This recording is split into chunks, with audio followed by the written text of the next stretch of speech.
हाय मित्रों, हेलो बच्चों, मैं ब्रजेश सर आप सबको आपके अपने YouTube चैनल पर हृदय से अभिनंदन करता हूं।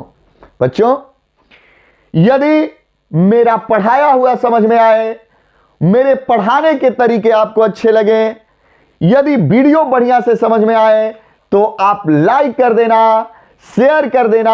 अगर मेरे वीडियो पर आप नए हैं तो इसे सब्सक्राइब भी कर देना और कमेंट जरूर करना। बच्चों, देखते हैं आगे। हमने आपको पिछली बार पढ़ाया था, पिछली बार पढ़ाया था क्या? Transformation of sentence. आज हम ट्रांसफॉर्मेशन ऑफ सेंटेंस के एक्सक्लेमेटरी सेंटेंस को एफर्मेटिव में कैसे चेंज किया जाता है हम आज पढ़ने वाले हैं। बाबू आते हैं, देखिए, interchange exclamatory sentence into affirmative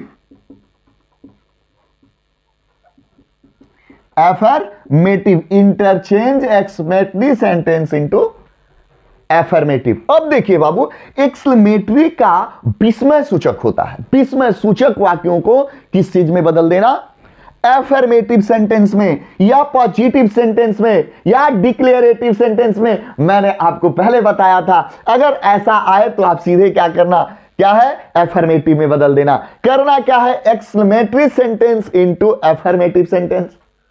okay, अब देखिए, पहला जो रूल आता है, अगर आ जाए पहला बात आप ध्यान से समझिए, यदि वाक्य में, और कौन से वाक्य होंगे? एक्सक्लेमेटरी वाक्य होंगे। यदि वाक्य में, ठीक है, हाउ आ जाए, वाट आ जाए, क्या आ जाए? हाउ और वाट आए, ठीक है, तो इसके स्थान पर कर्ता को लिखते हैं। कर्ता को लिखते हैं अर्थात किसको लिखते हैं? सब्जेक्ट को लिखते हैं। क्या आ जाए? यदि वाक्य में हाउ वाट आए तो इसके स्थान पर कर्ता अर्थात सब्जेक्ट को लिखते हैं, और एडजेक्टिव से पहले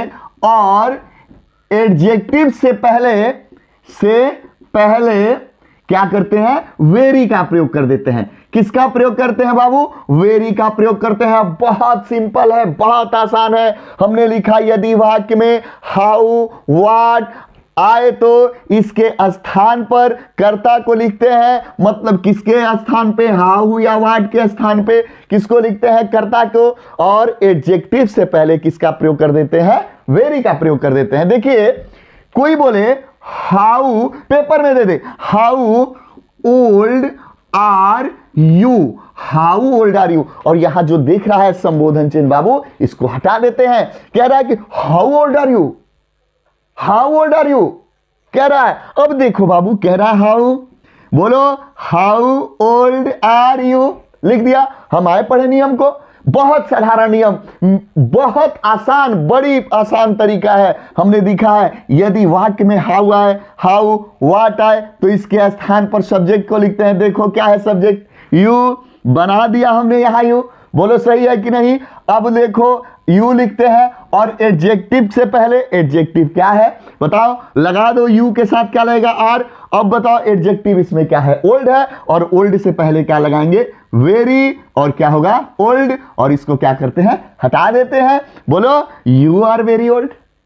समझ पाए आप लोग? देखिए, हाउ क्या लगा इसके स्थान पे? जो सब्जेक्ट होगा उसको लगा दिए। अब एडजेक्टिव यहां क्या मिला? ओल्ड। ओल्ड से पहले किसका प्रयोग करते हैं? वेरी का प्रयोग करते हैं। How old are you? You are very old. Okay, अब देखिए, वाट लिखे हैं, what a beautiful is sea, what a beautiful is sea. Okay, अब देखिए क्या है? वाट ए ब्यूटीफुल इज सी। वाट आ गया बाबू, यहां क्या है? सब्जेक्ट बताओ, सी ले लो। सी के साथ क्या लगा है? इज। ब्यूटीफुल एडजेक्टिव, बोलो एडजेक्टिव है कि नहीं? विशेषता बता रहा है कि नहीं? एडजेक्टिव है, और एडजेक्टिव है तो इसके पहले क्या लगा दो? वेरी, और ये क्या होगा? ब्यूटीफुल। ओके, समझ आया आपको? What a beautiful is sea is very beautiful. समझ पाए आप लोग? चलिए ये स्क्रीनशॉट ले लीजिए। अगले नियम की ओर हम बढ़ते हैं, दूसरे नियम की ओर बढ़ते हैं। हम इसको कर रहे हैं बाबू, interchange exclamatory sentence into affirmative sentence. Okay, दूसरी बात क्या आती है? दूसरा बात आता है यदि वाक्य कंडीशनल हो। कंडीशनल वाक्य कैसे होते हैं, यह सोचने वाली बात है। देखो बाबू, कंडीशनल या वाक्य हो, यदि वाक्य कंडीशनल हो, कंडीशनल का मतलब होता है शर्तीय। कैसा हो? शर्तीय हो। यदि वाक्य शर्तीय हो, कैसे पता चलेगा वाक्य क्या हो? शर्तीय हो। इसमें आएगा if only, O that, would that, would that, या गया if only, O that, would that, और इन सबका अर्थ होता है काश। क्या होता है बाबू? काश। If only, O that, would that, इसका अर्थ क्या होता है? काश। और काश आए, ऐसे ऐसे आए।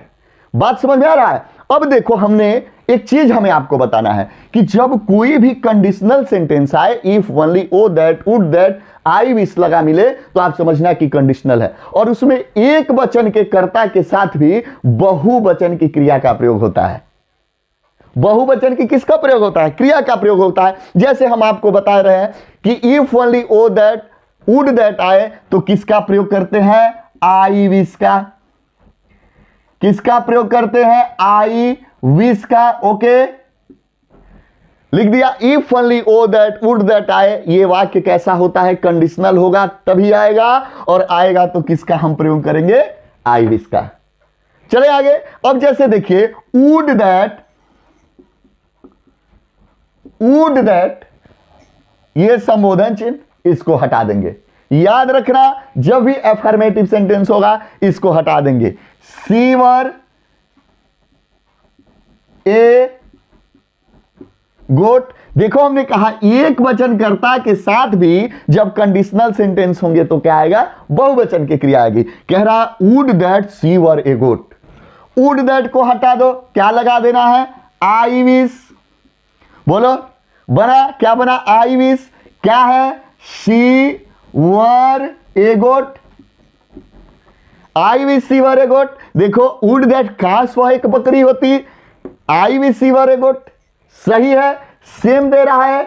ओके, अगले चलते हैं। अगर हम एक और सेंटेंस बनाए, एक और, ओ दैट या इफ ओनली, कुछ लगा दो, हम इफ ओनली लगा के बना रहे हैं। If only you were A bird, यहां आई भी लगा दो, आई वर ए बर्ड। ओके, काश में एक पक्षी होता, क्या बना? इफ ओनली के स्थान पे बताओ किसका प्रयोग कर देंगे? आई विश का। I wish I were A bird. कोई दिक्कत? कितना आसान है। वाक्य कंडीशनल हो, कंडीशनल कब पता चलेगा? If only, O that, would that आए, इसका अर्थ क्या होता है? काश होता है, तो किसका प्रयोग कर देते हैं? आई विश का। और संबोधन चिन्ह को क्या करते हैं? हटा देते हैं। जैसा कि आप एकदम आसानी से समझ गए होंगे। बहुत शानदार है, बहुत शानदार। आपके जीवन को बदलने वाला ग्रामर मैं पढ़ा रहा हूं। अगर आप मेरे सारे वीडियो ग्रामर के देख लिए तो ये समझ लो बाबू कि आपके जीवन में ग्रामर इतने आसान हो जाएंगे, इतने आसान हो जाएंगे कि आप कभी ग्रामर के लिए डरना ही बंद कर देंगे। अगला चलते हैं बाबू।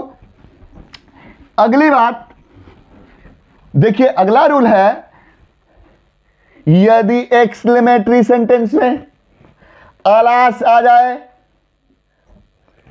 हुर्रा आ जाए, क्या आ गया? अलास आ गया, हुर्रा आ गया, ब्रेवो आ जाए, ब्रेवो आ जाए, फी आ जाए, आ गया, ऐसे आते रहेंगे।